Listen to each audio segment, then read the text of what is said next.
So we're here with D Styles. D, tell me how you found the Sample Music Festival this time now. Sample Music Festival is always dope. It's such a good community of different musicians, different styles, and just to be under one roof, I think is very inspiring, and it kind of gives me some new inspiration to continue to make music. You know what I mean? And you're here in the capacity to also judge the DMC competition that was sponsored by TECHNICS, and you got the opportunity to work with the Mark 7s. Is this the first time you've used the Mark 7s? It's my first time using it. I've always seen, the turntable, but my actual first time using it, and I was a little scared just because it's always a little nerve-wracking using the turntable, but the Technics 1200 has always been this gold standard, and the turntable choice for turntablists and just professional DJs. But the MK7 is still the same exact, that gold standard and that reliable turntable that I'm used to. So there wasn't really much learning curve. You were able to adapt to it on the fly. Exactly. No learning curve. I know exactly, where everything is at, placement of it, just the workflow of it. So, to me, it just felt natural. So my understanding is that some of the things that they've improved on are all the mods that you used to be able to do on the Technics Mark IIs have been naturally applied to the Mark 7s with the inclusion of a much more stable motor system. Right. So I think you can change color, you can slow down the brakes, all of these mods that you were able to do. But yeah, I think the other part of it is that you can with the stability of the new motor, that gives it a lot more benefits than you had. Did you feel that in your performance at all? I could feel, just how durable the motor was. You know what I mean? You don't have a lot of flutter and drift, and also for me, how solid the platter is.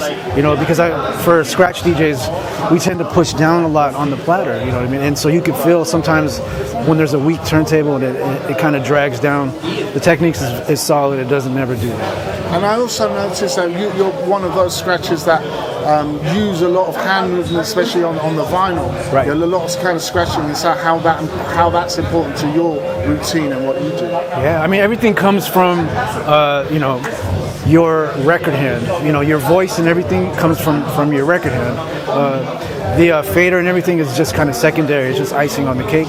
But everything comes from here, so a lot of the emphasis needs to be on this. This is kind of where our where we paint on, so this needs to be solid. It's almost like the emotion comes from that. Exactly. And what about the standard of the DMC DJs that were battling? What do you think the standard was like?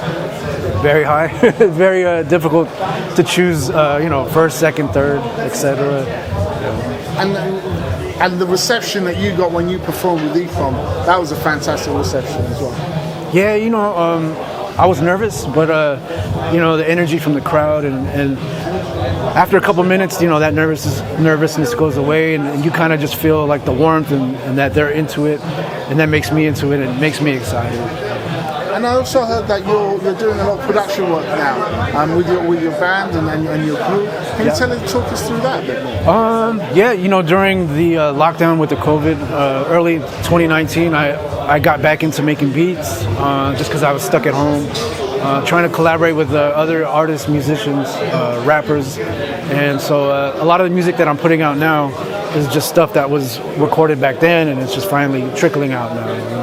So are you hoping to get out more and tour with that? Definitely. Hopefully, I can record more music and be able to perform more. As the world starts to open up more, that's the goal. And what else is to come from D Styles? I'm working on the Invisible Scratch Pickles album with Qbert and Shortcut. we're trying to finish that up, and I hope to do another solo album. So yeah, just a couple of those two things. You've also been very active on the Beat Junkies Twitch and their stream and with their school. And that's been going well. A lot of people look up to you obviously as one of the most refined scratchers out there. Oh, thank you. How have you adapted to that role of streaming? Yeah, it was a little weird at first, but I think for me, because I got into teaching, in-person teaching, and so I was already getting used to teaching. That when we made the transition to online teaching, it felt sort of natural, and since I was already acclimated to explaining how to do this scratch and how to do this technique, as far as being live stream, it was just more on learning the technology of it, how to set up cameras and all that, and miking stuff. So it wasn't too much of a learning curve. And what would you say from the perspective of, let's say, other artists that maybe haven't heard of Sample Music Festival? What would you advise them about Sample Music Festival and the benefits of that for them? Oh man, I would say you definitely need to make the journey out here. It's one thing to see the video and see it on YouTube or whatever, but to actually be here and feel the energy and the presence, you know what I mean?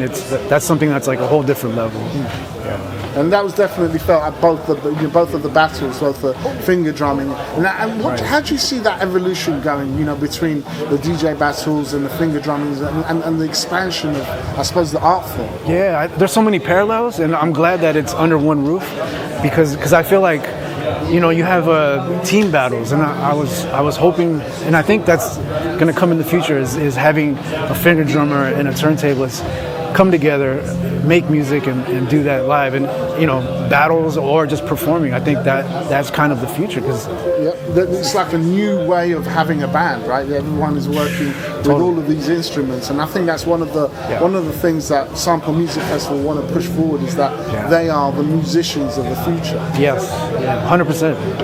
100%. And obviously you use from back in the day the pedals and obviously your kind of sampler kits as well within that. Right. Do you practice finger drumming at all? I do a little bit, but I'm not that great at it. I just kind of do basic stuff. These guys are all they're all on the next level. Yeah. Cool. D-Styles, thank you very much. Thank you so much, man. Pleasure. Thank you. Thanks.